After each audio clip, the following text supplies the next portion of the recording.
Well, how do you start a game in an interesting way? I feel like there's a million ways you could answer this, and a million different genres that you have to consider. And what your intent is when you start a game. Are you trying to narratively like hook somebody, or introduce the world, or introduce the tone? There's a million of variables. But I was just thinking about like how do you start a game well, and specifically I was thinking, how do you start an RPG well? How do you start an open world? Sorry, I haven't groomed my beard today.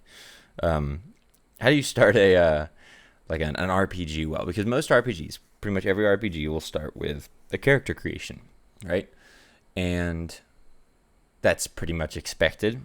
Um, Sometimes they will wait till after a cinematic or after an intro to do the character creation. Um, if you're like Dark Souls or something, then you have and you're like new game, and then either it just drops like an insane amount of lore on you in some epic cutscene with freaky monsters, and then it's like, okay, now make your monstrosity character, and then the game starts, and that's it, and there's nothing else. Um, or and not to kind of it's low hanging fruit, but Skyrim is such an interesting enigma. Um, that game has one of the slowest starts to any RPG, to any game for that matter.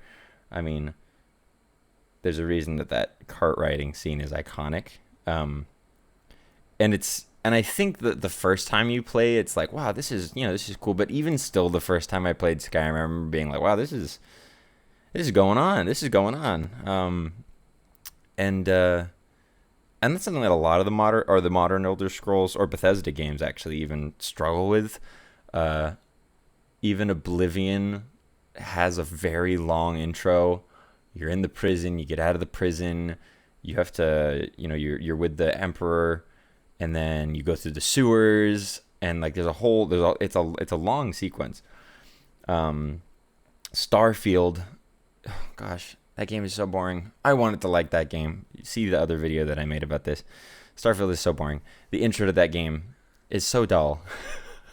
And it struggles from the same issue that like Skyrim and Oblivion starts, where it's like it has you on this really dull opening. Like, these games are supposed to pitch to you within the first 10 minutes that, oh, this is fun to play, and they waste their time with the most boring world building imaginable. Like, at least for like Dark Souls. Again, I always talk about Dark Souls. But at least in like FromSoft games, when they drop an opening cinematic on you, it's filled with these beautiful visuals, these incredible animations, the music crazy, the lore that you're hearing. Even if you don't understand it, it's like bananas, and it's like, whoa, that's cool. But these Bethesda games, you start them up, and it's so dull. It's so dull, and it just rubs me the wrong way and turns me off immediately. It's such a shame. Kitties are playing around over there. Um, anyway, with the exception of Morrowind. Morrowind isn't a modern Elder Scroll game. I think it came out the year I was born, unless I'm underestimating or overestimating how old I am. Um, that game came out like 20 something years ago, and it still has my favorite opening to any Elder Scrolls game, because you have the dream, and then the Dark Elf's like, get up, the guy's coming, or whatever. And then you build your character, and the guy says, there's a few ways we can do this, and the choice is yours. And then you make your character, and then that's it. That's all. That is Morrowind. And Morrowind was not a hand-holdy game by any stretch. But I appreciated that, because that was kind of the whole point, right? Like, Morrowind was setting up, like, it had a main story, and you could be like the Nerevar and all that stuff. The same way that in Skyrim you can be the Dragonborn, or whatever, or in Oblivion you can close shut the jaws, the gates of Oblivion. But Morrowind in particular always felt to me like the most do whatever you want. And so I felt that the opening showed that quite a bit more. And I felt like Oblivion and Skyrim, there was this tonal dissonance with the opening, because the opening felt like this drawn out narrative, and then you get to this grinding halt as soon as the opening's over, because now you want to do what you actually wanted to do. And people make mods, to skip the openings of those games so that you can kind of do whatever you want or choose a different like start or whatever, which is cool. But it's a shame because those games I feel like could have had a much more compelling opening. I am a sucker for when games just start. There is something. Maybe I'm just impatient. Maybe as I grow older and I have more responsibilities, I have less time for games, and so that's just part of it that seeps in, is that I don't have the time to sit there and listen to and like when I open up a game, I'm like, I want to play the game. Let me play the game. But I do appreciate when some games take their time. Like I don't want to sound like I'm just utterly impatient. I actually really do like it when a game gets you into it. I love narrative games. They're like my favorite generally. And so if it's like a narrative experience, I don't mind if it's a slow start. I like that is not an issue for me. The Last of Us games are like my favorite games. And I like that sort of game. It's a different sort of, like Red Dead Redemption 2, because the point of these long intros, because Red Dead 2's intro is very long. It is a long intro. Like while Skyrim and Oblivion were like 10, 15 minutes or whatever, I'm pretty sure that Red Dead is like a couple hours before you're like finally able to, if that, you're finally able to like go out and do whatever you want. Which could be a huge turnoff for some people, but for me, I love Red Dead 2. It's funny because I've started that game twice. I've never beaten it. I still think about it all the time. But I felt like that intro was so important to the way that game plays out, especially the narrative. That intro is awesome. When you're in the blizzard and everything goes wrong, when you're shooting up the barn. Oh, I love that. That whole sequence is great. It's like the small snowball starts to roll that starts this avalanche, and that's the rest of the story. So that in that case, I think it's a really good slow opener. And narratives, again, have the benefit of not needing to give the player total freedom. They're stringing you along for a ride, so their intro can string you along for a ride too. But RPGs, they don't have that benefit. And there's different types of RPGs. You've got like the Baldur's Gate type thing or like Baldur's Gate 3, where it's not really a live whatever life you want kind of game, but you are making choices. And so it starts you out at the same place every time, up in the, I've not played the game, but you're like in the freaking alien, I don't know what it's called, the Mind Flayer ship or whatever that thing is.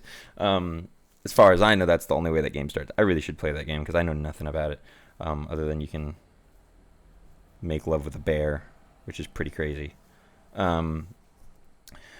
But I don't know. I was just thinking about that, like how, like if I was gonna make an RPG in the truest sense, an RPG, the type of game where you're able to, I fantasize about this all the time, this unmakeable, untouchable,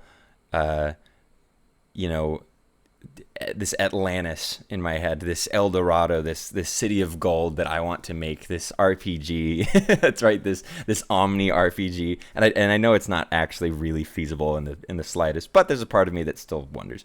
But if I was going to make my Omni RPG that gave you the ability to really do what you wanted, truly, and follow paths and do whatever, and didn't constrict you or assign you a narrative at the very beginning that you're supposed to follow. The Dragonborn, the Oblivion, the I can't remember what the bad guy's name is in Morrowind. Like all that. If I was going to make a game like that, how would I start it? And I feel like, weirdly enough,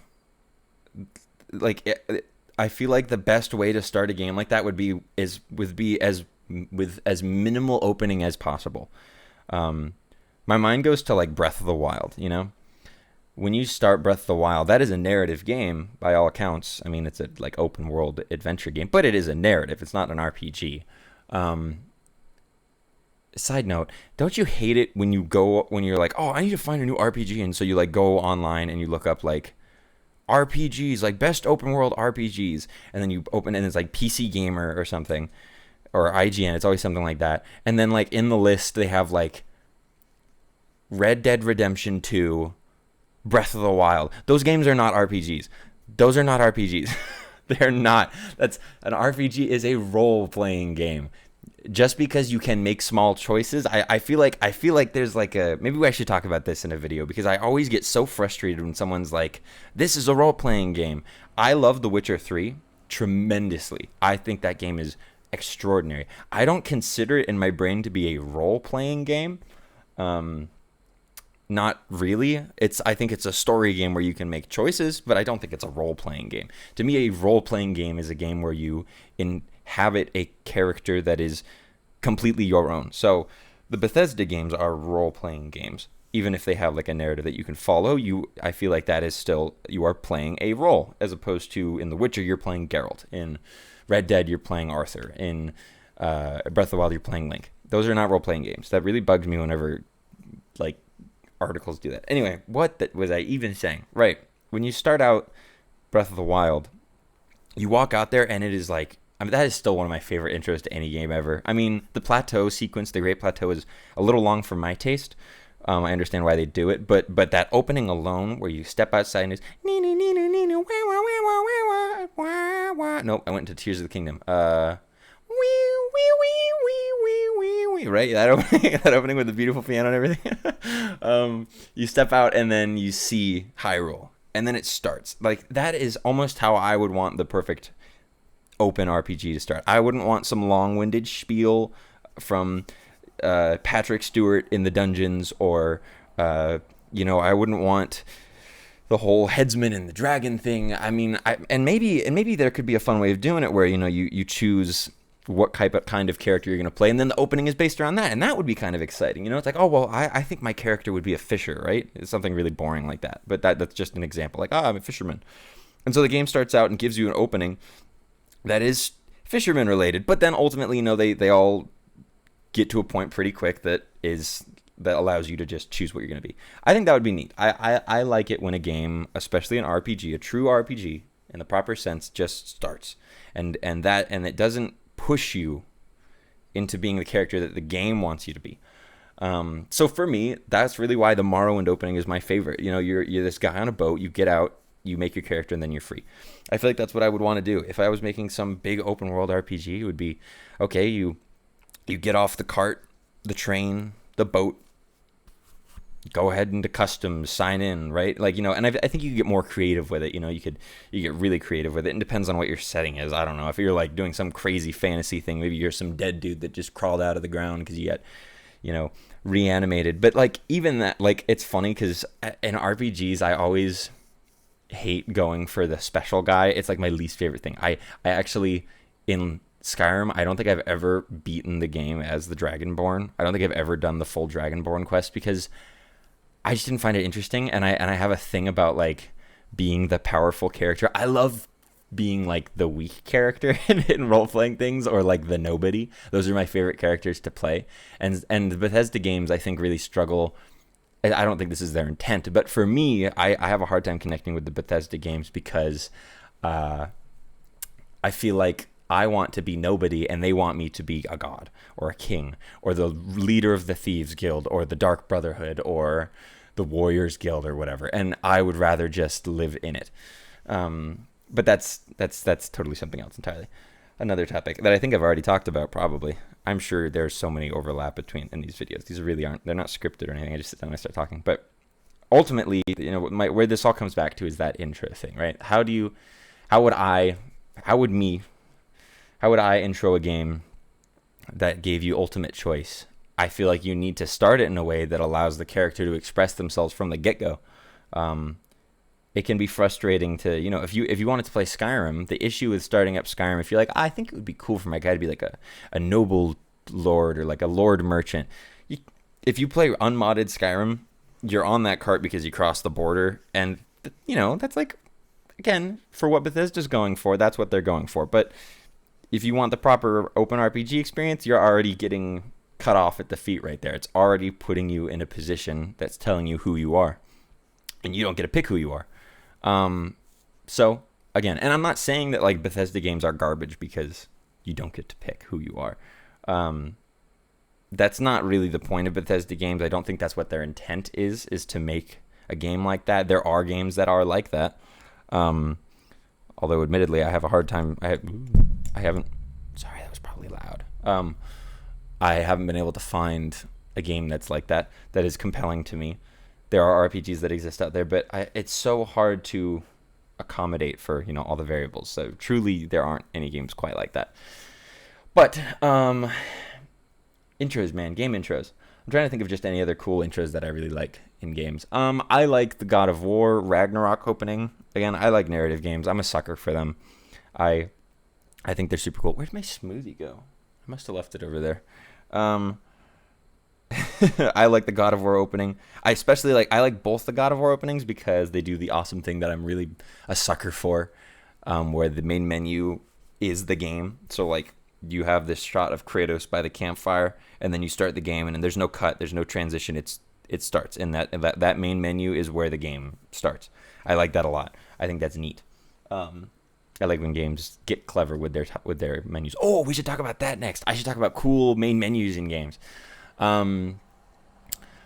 Yeah, no. So anyway, just games are cool, man. I love games. Is that clear? Is it clear by the fact that I have an entire channel where I just talk about how much I love games? The funny thing is, I feel like a lot of the time I talk about how much I don't like games, and oftentimes that's Bethesda. My goal is not to do that. I love games. They're my favorite thing in the world. Try as I might to like get into anything else, really. I'm like, it'd be cool to get in movies or writing and all that stuff, and ultimately, I feel like I always come back to games. Games are the best, and it is a goal of mine.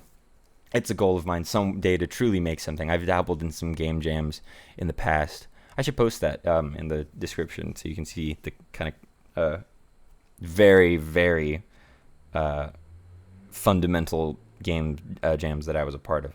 I think talking about the game jam experience would be a cool experience or a cool thing. I should do that in another video. But yeah, I don't know.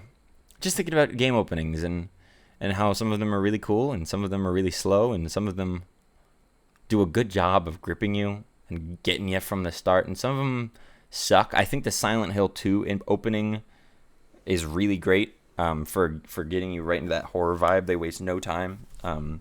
You have James is reading the letter. He's on the overlook over Silent Hill, and then you start, and that's it. You start walking through the fog, and I really like that. I think they did a good job with tossing you in right then and there. I like the Hades games openings because they know that you're there for the gameplay. They don't bother with these long cutscenes or anything. You start and you just go. I'm really big into that. What was another one?